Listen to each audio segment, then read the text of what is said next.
देखिए बच्चों, इस लेक्चर में हम लोग क्लास 10 एसएसटी के यूपी बोर्ड के लिए मोस्ट इम्पॉर्टेंट क्वेश्चन देखेंगे, जिनकी आपकी एक्सपेक्टेशन या प्रोबेबिलिटी मेरे तरफ से मैक्सिमम है कि ये इस साल के आपके बोर्ड एग्जाम में पूछे जा सकते हैं। तो आपको मैंने पिछली वीडियो में 10 ऑब्जेक्टिव क्वेश्चन बताए थे। आज उसी के आगे कुछ और ऑब्जेक्टिव क्वेश्चंस की बात करेंगे भैया, जो कि आपके बोर्ड के पर्पज़ से बहुत ही ज़्यादा इम्पॉर्टेंट है। तो इनको आप एग्ज़ाम सेंटर जाने से पहले एक बार ज़रूर के देख के जाएं, और बाकी जो अपने हिसाब से आपको इम्पॉर्टेंट लग रहा है उसको भी आप तैयार करते हुए जाइए, क्योंकि मैं आपको पहले ही बता चुका हूँ अपने चैनल में कि बेटा टाइम मेरे पास उतना ज़्यादा नहीं है कि आप लोगों को मैं फुल डिटेल से बता दूं कि इतना इतना इतना हर जगह पढ़ लीजिए, क्योंकि आपके भी एग्ज़ाम लगे हैं, साथ में 12th के भी एग्ज़ाम लगे हैं, और दोनों क्लासों के स्टूडेंट मेरे ऊपर प्रेशर कर रहे हैं, सर हमारा कराइए, सर हमारा कराइए। तो एक दिन में जितना भी मुझसे मैक्सिमम हो पा रहा है मैं आपके लिए शॉर्ट सिलेबस करके देता जा रहा हूँ कि इतना पढ़ लीजिए।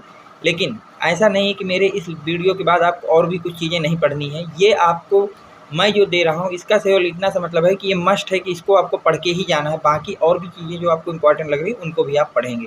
चलिए भैया स्टार्ट करते हैं। क्वेश्चन आपको मेरी बात उम्मीद करता हूँ समझ में आ गई होगी। हाँ, और एक और इम्पॉर्टेंट बात है कि कुछ बच्चे कहते हैं सर आप जो पढ़ाते हैं वो हमारे पेपर में नहीं आता है। तो मैं ये पूरा श्योर हूँ कि जो बच्चा पढ़ने वाला है उसको पता है कि मैं जो पढ़ाता हूँ वो आता है या नहीं आता है। जिस बच्चे को यही नहीं पता कि मैं क्या पढ़ा रहा हूँ, वो पेपर में क्या आ रहा है, तो उसके लिए मेरे पास कोई जवाबदेही नहीं है। वो अपना दूसरा चैनल देख ले, जहाँ से उसको जहाँ का पढ़ाया हुआ उसके हिसाब से पेपर में आ रहा है वो देख ले। लेकिन मुझे अपना जितना मेरे पास नॉलेज है और मेरे पास जो पेपर आते हैं, मैं जब उनका अपने से चेक करता हूँ तो मेरे द्वारा पढ़ाया गया 60 से 70% हर पेपर में मिलता है। बाकियों के लिए अब दोबारा ये शिकायत मेरे पास नहीं आनी चाहिए किसी बच्चे की, सर जो आप पढ़ाते हैं वो फंसता नहीं है। ऐसा अगर कोई बच्चा है तो वो डायरेक्ट मुझसे बात करे और अपना पेपर लाए, मैं बता दूंगा कौन कौन सी चीज़ें मैंने यूट्यूब में डाली है और कौन कौन सी तुम्हारे पेपर में आई हैं। इसलिए ऐसी कमेंट अब दोबारा मेरे चैनल पे या मेरे ग्रुपों में नहीं आनी चाहिए। वो बच्चे खास करके देख लें, ये गलत इंटरेक्शन पड़ता है मेरे ऊपर भी और मेरे बच्चों के ऊपर भी।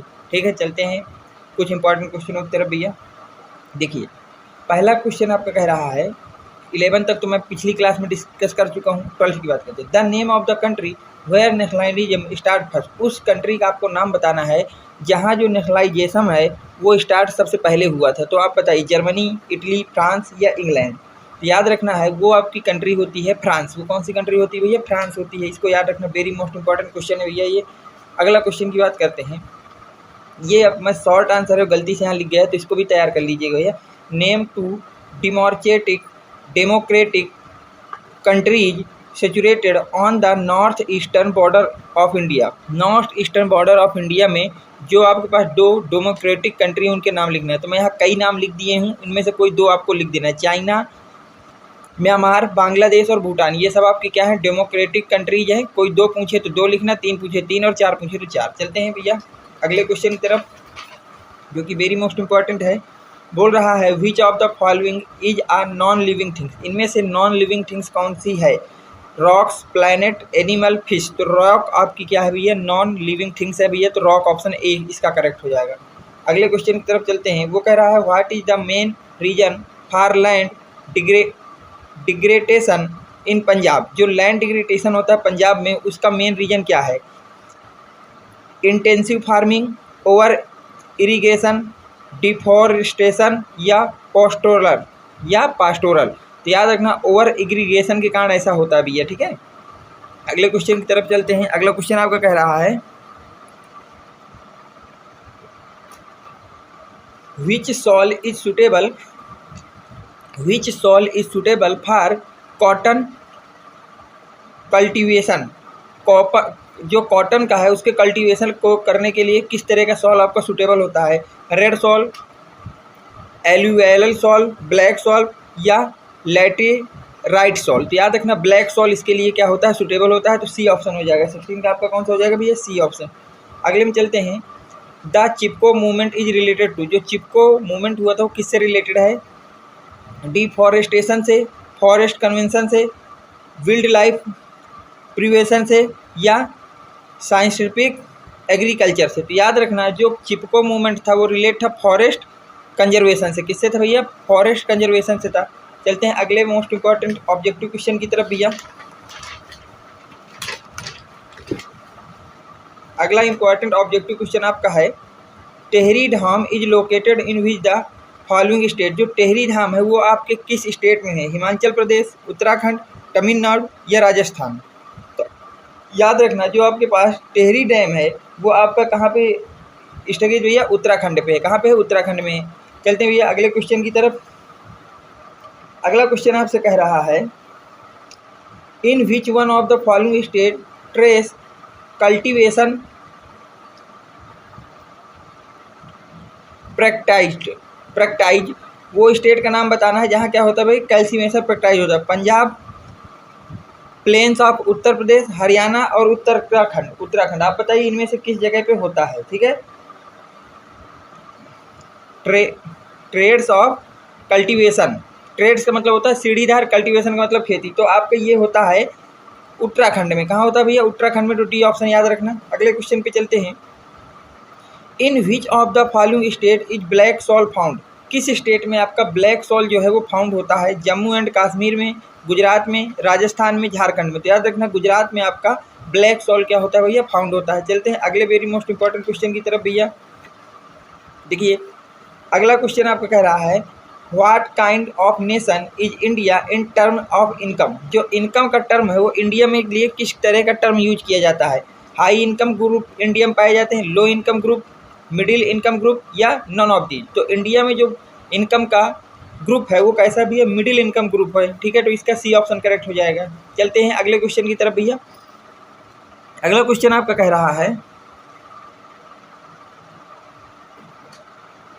which one of the following is announced by the government in support of a crop। जो गवर्नमेंट है वो अनाउंस करती है सपोर्ट ऑफ क्रॉप। क्रॉप को सपोर्ट करने के लिए वो क्या होता है? उसको हम क्या बोलते हैं? मैक्सिमम सपोर्ट प्राइस बोलते हैं, मिनिमम सपोर्ट प्राइस बोलते हैं, मॉडरेट सपोर्ट प्राइस बोलते हैं, इन्फ्लुएंस सपोर्ट प्राइस बोलते हैं। याद रखना उसको हम लोग मिनिमम सपोर्ट प्राइस बोलते हैं। बी ऑप्शन इसका करेक्ट होगा। ठीक है भैया। अगला Koderma in Jharkhand is the leading producer of which one of the following mineral. देखिए कोडेरमा जो है ये आपके झारखंड का एक जिला है। बोला गया है ये किसके प्रोड्यूसिंग के लिए फेमस है? लीडिंग ऑफ प्रोड्यूसिंग किसके लिए? बॉक्साइड, मीका, आयरन ओर या कॉपर। तो आपको बताना है किसके लिए आपका फेमस है। तो याद रखना मीका के लिए फेमस है। किसके लिए फेमस भैया? मीका के लिए फेमस है। अगले very most important objective question की बात करते हैं। बोला जा रहा है where is the hug centres of wind energy located in India. India में जो हग्स सेंटर है वो आपका विंड एनर्जी कहाँ पे लोकेट होती है? उत्तराखंड में, हिमाचल प्रदेश, राजस्थान, तमिलनाडु। बताइए भैया इसका क्या ऑप्शन हो जाएगा? तो याद रखना ये जो है तमिलनाडु इसका आंसर होगा। इसका आंसर क्या होगा? तमिलनाडु। चलते हैं अगले वेरी मोस्ट इंपॉर्टेंट क्वेश्चन की तरफ। देखिए वो क्वेश्चन आपका कुछ इस तरह से है। बोला जा रहा है which of the following means of transport is the main mode of transparent of India. Transparent medium में जो ट्रांसपोर्ट का मेन मोड क्या है? रोड ट्रांसपोर्ट है, एयर ट्रांसपोर्ट, रेल ट्रांसपोर्ट या लाइन ट्रांसपोर्ट। तो याद रखना रोड ट्रांसपोर्ट आपका इंडिया का मेन ट्रांसपोर्ट है। ठीक है, मोड है। आगे चलते हैं भैया। अगला क्वेश्चन आपसे कह रहा है which one of the following port is the deepest land locked and well protected port among the east coast. बोला गया है इसमें, देखिए मैं ऑप्शन में लिखना भूल गया था।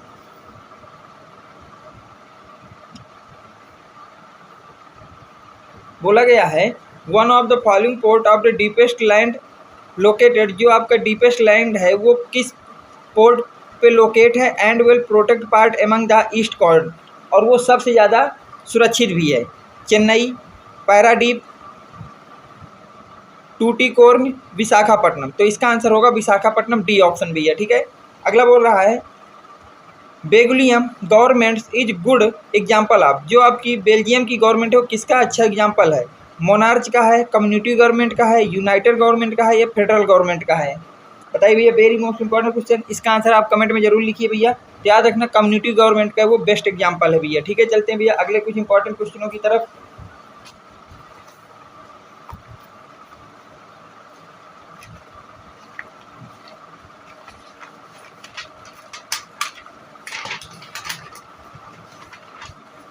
देखिए अगला इंपॉर्टेंट क्वेश्चन आपका कह रहा है which of the following neighbouring countries has better performance in term of human development than India. Human development की जो रैंकिंग दी गई थी उसमें इंडिया का ऐसा कौन सा पड़ोसी देश है जो इंडिया से बेटर रैंक को डिजर्व किया था? बांग्लादेश, श्रीलंका, नेपाल या पाकिस्तान? तो याद रखना वो आपका देश था श्रीलंका, तो बी ऑप्शन करेक्ट हो जाएगा। अगले क्वेश्चन की बात करें तो वो बोला है average income is also called. जो एवरेज इनकम होती है उसको हम लोग क्या कहते हैं? पर कैपिटा इंसेंटिव या per capita income, percentage capita income या पर कैपिटल इन्फॉर्मेशन। तो उसको हम लोग बोलते हैं पर कैपिटा इनकम। उसको क्या बोलते हैं भैया? पर कैपिटा इनकम बोलते हैं। बी ऑप्शन इसका करेक्ट हो जाएगा। अगले क्वेश्चन की तरफ चलते हैं। बोला जा रहा है production of a commodity mostly through the natural process is an activity in dot dot dot sector. जो आपका प्रोडक्शन होता है commodity mostly through the natural process होता है, तो ये एक्टिविटी किस सेक्टर की होती है? प्राइमरी सेक्टर की, सेकेंडरी सेक्टर की, टर्सरी सेक्टर की या इंफॉर्मेशन टेक्नोलॉजी? याद रखना ये जो आपकी एक्टिविटी होती है वो प्राइमरी सेक्टर की होती है, तो ए ऑप्शन करेक्ट हो जाएगा भैया। अगले क्वेश्चन की बात करें तो बोला जा रहा है which was consumer protect act pass in India. India में कंज्यूमर प्रोटेक्ट एक्ट जो है वो कब आपका पास किया गया था? 1987 में, 1986 में, 1984 में या 1982 में? याद रखना 1986 में आपको उस कंज्यूमर प्रोटेक्ट एक्ट को पास किया गया था, तो 1986 बी ऑप्शन इसका करेक्ट हो जाएगा भैया। चलते हैं अगले क्वेश्चन की तरफ। अगला क्वेश्चन काफ़ी ज़्यादा इंपॉर्टेंट भैया। बोला जा रहा है which among of the following has proclaimed as the first king of united Italy. United Italy का फर्स्ट किंग किसको घोषित किया गया था जब वो महासंघ बना था? निकोलस सेकंड को, किंग जॉर्ज सेकंड को, विलहेल्म्स फोर्थ को या विक्टर इमानुएल सेकंड को? तो याद रखना विक्टर इमानुएल सेकंड को आपको किंग वहाँ का घोषित किया गया था यूनाइटेड इटली का, तो डी ऑप्शन करेक्ट हो जाएगा भैया। तो ये आपके वेरी मोस्ट इंपॉर्टेंट कुछ ऑब्जेक्टिव क्वेश्चन है मेरे तरफ से, जिनको आपको एक बार एग्जाम सेंटर जाने से पहले अच्छी तरह से देख के जाना है भैया। चलते हैं अगले क्वेश्चन की तरफ भैया। देखिए अब यहाँ पे मैं कुछ आपको शॉर्ट आंसर टाइप के क्वेश्चन करा रहा हूँ जो आपके लिए बहुत ही ज़रूरी है, ठीक है। पिछले वीडियो में कुछ शॉर्ट आंसर दे चुका हूँ, कुछ और शॉर्ट आंसर हैं जो मेरे पास आपके लिए वेरी मोस्ट इंपॉर्टेंट, उनको आप देख लीजिएगा। पहला है distinguish between the following biotic and abiotic resources. जो आपके पास बायोटिक और एबीबायोटिक रिसोर्सेज होते हैं उनको एक्सप्लेन करना है। तो याद रखना बायोटिक रिसोर्स क्या होते हैं? Any life form that lives within nature is a biotic resource. जो जिसके पास जीवन होता है और वो आपके नेचर में क्या करता है? एग्जिस्ट करता है, उसको हम लोग क्या बोलते हैं भैया? बायोटिक बोलते हैं। जैसे एनिमल, प्लैनेट, ह्यूमन्स, बॉडी आज। अबायोटिक रिसोर्स किसे कहते हैं भैया? देखिए that which is available in nature but has no life. जो नेचर में एग्जिस्ट तो करे पर जिसके पास लाइफ नहीं होती उसको हम लोग क्या बोलते हैं भैया?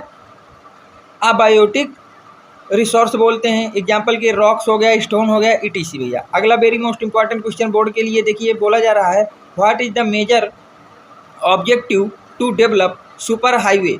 सुपर हाईवे को डेवलप करने का मेजर ऑब्जेक्टिव क्या है? तो लिखना है the major objective of developing super highways is to reduce the time and distance between mega cities of India. Mega cities of India के बीच की जो आपकी और जो आपके विलेज के बीच की डिस्टेंस है और उसमें वहाँ तक रीच करने का जो टाइम, उनको दोनों को रिड्यूस करने के लिए हम लोग हाईवे का क्या करते हैं? डेवलपमेंट करते हैं भैया।